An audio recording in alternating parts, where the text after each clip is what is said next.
मंगलम पुंडरीकाक्षाय मंगलाय मनोहरि।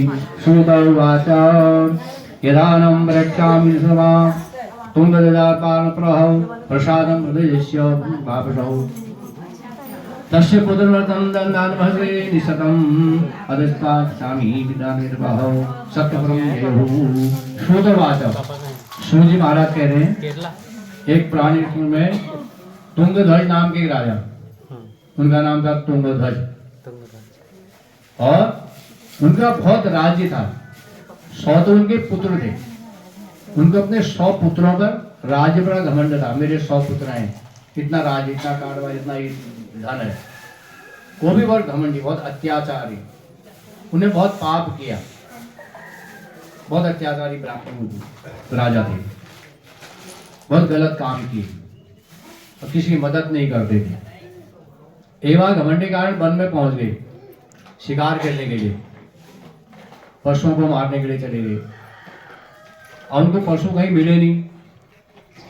वहां बड़ का पेड़ था, बड़ के पेड़ के पास ग्वाल लोग जो गाय चराने वाले वन में गाय, उनका क्या होता था, ग्वाल वालों का घर में पहले से मीटिंग होती थी, घर से कोई दूध ला रहा, कोई दही ला रहा, कुछ ला रहा था, तो उस पेड़ के पास पत्थर के भगवान बनाकर जो वन के फूल उनको चढ़ाते थे, वो प्रसाद वहां चढ़ाते थे। और रोज का नियम होता था कि बच्चे अभी भी करते, पहले भी करते, पत्थर के भगवान बनाते थे, पूजन करते थे, तो क्या होते, भगवान वास हो जाते थे उसमें भी।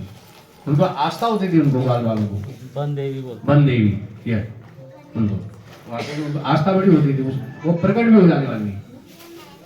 तो रोज का नियम था उनका। तो अब राजा को कहीं मिला नहीं, शिकार पशु मिले नहीं, वो भी हताश जब हो गया, देखा बड़ के पेड़ के बाद छाया के पास आने लगा, जहाँ पूजा और वहाँ पीठ कर दिया और सुंदर नगर को देखने लगा। तो ग्वाल वालों बड़े प्रसन्न हो गए हमारे, अरे आज हमारे देश के राजा आ गए तो हमारे यहाँ भगवान ही प्रकट हो गए। बुला के तो मेहमान, बिन बुलाए भगवान, बुला के तो मेहमान ही होंगे, जो अचानक आ जाए तो भगवान रूप में होता है। तो आगे उनके मन में ऐसी श्रद्धा उत्पन्न हुई, उनको क्या पता कि राजा ऐसा है। तो ग्वाल वालों दौड़ते हुए राजा के पास पहुंचे, राजन आपको हमारा प्रणाम है, हमारे यहाँ भगवान की पूजा है, आप यहाँ पर आइए। तो राजा ने असत्य वचन उनको कह दिए और वहां से उनको भगा दिया। तो ग्वाल वाले यथाविधि ने भगवान का पूजन किया और चरणामृत प्रसाद वितरण हुआ। उनके हमारे सर्वेश्वर राजा हैं, सबसे पहले प्रसाद उनको दे देते हैं। अब वन में तो वही था कि पत्ते होते थे, पत्तों में क्या कहते प्रसाद रखा उन्होंने। राजा के भाई राजन ये भगवान का प्रसाद है तो ग्रहण कीजिए। अब उस प्रसाद को बड़ा घमंड हो गया, उनका इस पत्ते में प्रसाद लेता हूं मैं, मेरे घर में तो सोने चांदी के बर्तन हैं, मैं उसमें भोजन करता हूँ, उसे प्रसाद लेता हूँ। और उस प्रसाद में उसने लात मार दी, उस प्रसाद को फेंक दिया और फिर सुंदर नगर में पहुंच गया, जहां उसके 100 पुत्र थे, जहां राज्य था, वहां पहुंचा।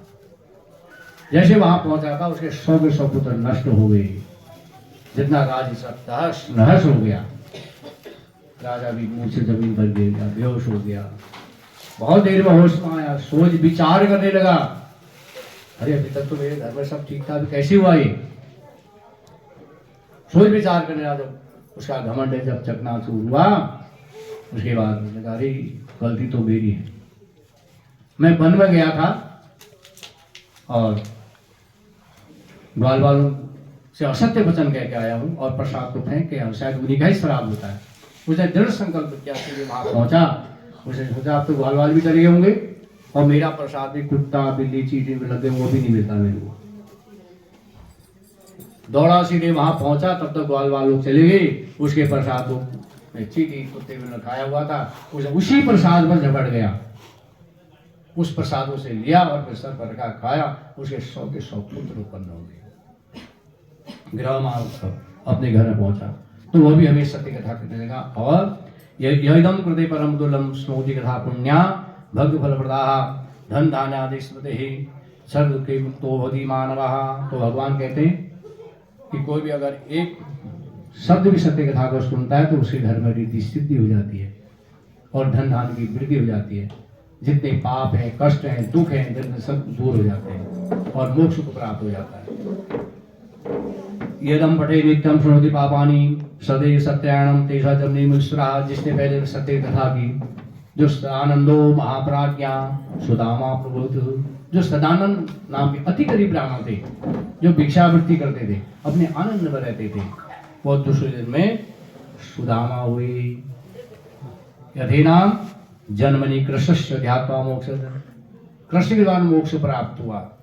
उल्का मुखो महाराजो नृपो दशरथोवत, जो उल्का मुख नाम के राजा, जो जितेंद्री, जिनकी अपनी इंद्रिया बस में, तो उनका नाम जितेंद्री पड़ा, जो सत्यवादी और सदा सत्य बोलते थे, कभी झूठ नहीं बोलते, और दानी, दान पुण्य जो करते थे, दूसरे जन्म में वो दशरथ हुए। राम के द्वारा मोक्ष प्राप्त हुआ। तुंगरजो महाराजो, जो तुंगध्वज नाम के राजा, जिसको अपने उसमें घमंड था कि मेरे इतने पुत्र हैं, इतना राज्य है, हाँ, वो उसको इतना था कि घमंड, उसने बहुत अत्याचार किया था और 100 पुत्र थे उसके, तो उसका लास्ट में जो उसको मोक्ष प्राप्त नहीं हुआ। मोक्ष प्राप्त नहीं हुआ तो भगवान का वरदान था, तेरा मोक्ष तब होगा जब तो अपने 100 पुत्रों में से एक पुत्र की बलि करेगा। तो उसको करना पड़ा। 100 में से एक पुत्र की बलि जब करी, अब उसका बलि तो कर दी, अब उसके बाद वो प्रेत आत्मा बनकर उसका पुत्र आ गया, उसको मोक्ष प्राप्त न हो। तो तुंगध्वज नाम की कथा श्रीमद् भागवत पुराण में भी आती है, इसका अलग से तुंगध्वज की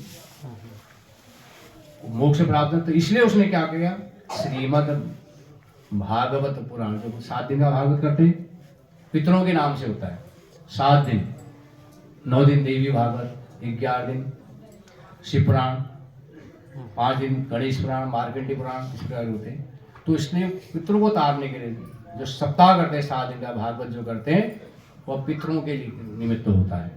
तो इसलिए उसके लिए उसने श्रीमद् भागवत पुराण किया, तब उसको वैकुंठ प्राप्त हुआ। तो इसको भी वैकुंठ प्राप्त, मोक्ष प्राप्त हुआ।